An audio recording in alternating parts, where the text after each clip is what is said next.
Pembangunan infrastruktur sangat diperlukan untuk mempercepat pertumbuhan ekonomi suatu negara. Untuk mendukung hal itu, saat ini pemerintah Indonesia fokus untuk mencanangkan pembangunan proyek-proyek infrastruktur publik guna mengatasi bertambahnya populasi masyarakat serta masih adanya kesenjangan pertumbuhan ekonomi dan kurangnya konektivitas antar daerah di Indonesia. Dalam skema pembangunan infrastruktur yang kini sedang berjalan, pemerintah secara dominan telah menjalankan seluruh peran dalam proyek pembangunan infrastruktur, mulai dari desain, pendanaan, serta operasional dan pemeliharaan. Skema ini berpotensi membebani anggaran negara dan daerah yang semakin terbatas. Di samping itu, semua resiko yang melekat pada setiap proses pembangunan infrastruktur berada di pemerintah. Kemudian, pada skema berikutnya, mulai muncul peran swasta dalam proses pengadaan infrastruktur melalui kontrak kerjasama. Namun, hanya terbatas pada satu atau dua kegiatan saja. Selanjutnya, berkembang di mana pihak swasta terlibat lebih jauh, termasuk melakukan pekerjaan desain, konstruksi, pendanaan, operasi, dan pemeliharaan fasilitas infrastruktur.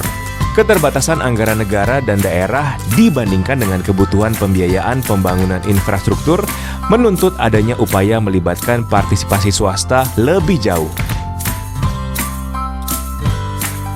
Kerjasama pemerintah dengan badan usaha swasta atau dikenal KPBU memiliki beberapa keunggulan.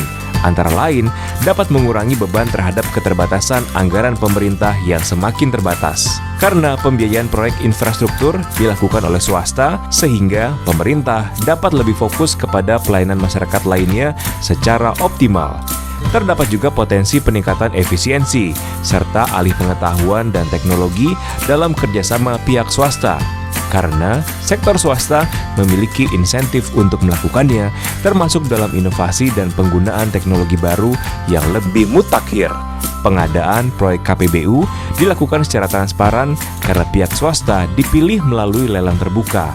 Dengan KPBU, pemerintah sudah tidak tergantung lagi sepenuhnya kepada APBN.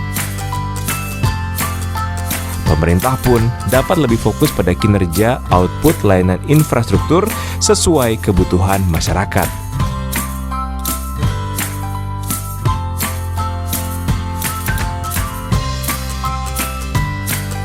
Pembangunan infrastruktur yang ideal akan meningkatkan pertumbuhan ekonomi yang merata di Indonesia.